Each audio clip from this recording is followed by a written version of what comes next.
اعوذ باللہ من الشیطان الرجیم بسم اللہ الرحمن الرحیم۔ حضرت عیسیٰ علیہ السلام کے حواریوں نے عرض کی کہ اے عیسیٰ ابن مریم، کیا آپ کا رب یہ کر سکتا ہے کہ وہ آسمان سے ہمارے پاس ایک دسترخواں اتار دے؟ تو حضرت عیسیٰ علیہ السلام نے فرمایا کہ اس طرح کی نشانیاں طلب کرنے سے اگر تم لوگ مومن ہو تو خدا سے ڈرو۔ یہ سن کر حواریوں نے کہا کہ ہم نشانی طلب کرنے کے لیے سوال نہیں کر رہے ہیں، بلکہ ہمارا مقصد یہ ہے کہ ہم شکم سیر ہو کر خوب کھائیں اور ہمیں اچھی طرح آپ کی صداقت کا علم ہو جائے، تاکہ ہمارے دلوں کو قرار آ جائے اور ہم اس بات کے گواہ بن جائیں، تاکہ بنی اسرائیل کو ہماری شہادت سے یقین اور اطمینان حاصل ہو جائے اور مومنین کا یقین اور بڑھ جائے اور کفار ایمان لائے۔ حضرت عیسیٰ علیہ السلام کی دعا پر اللہ تعالیٰ نے فرمایا کہ دسترخواں تو اتار دوں گا،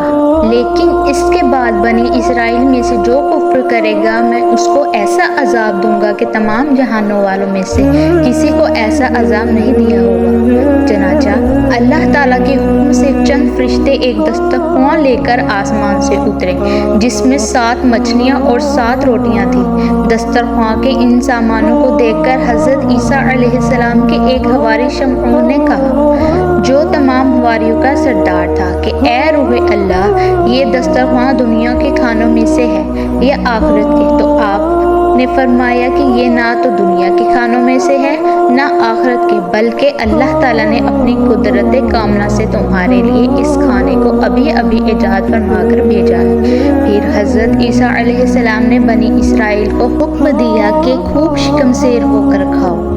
اور خبردار اس میں کسی قسم کی خیانت نہ کرنا اور کل کے لیے ذخیرہ بنا کر نہ رکھنا، مگر بنی اسرائیل نے اس میں خیانت بھی کر ڈالی اور کل کے لیے ذخیرہ بنا کر بھی رکھ لیا۔ اس نافرمانی کی وجہ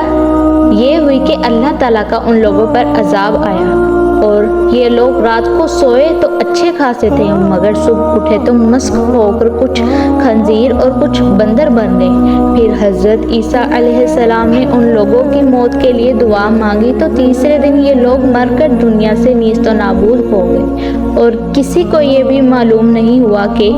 ان کی لاشوں کو زمین نگل گئی یا اللہ نے ان کو کیا کر دیا۔ بنی اسرائیل نے جب اپنے نبی کی مخالفت و نافرمانی کرتے ہوئے آسمانی دسترخواں میں خیانت کی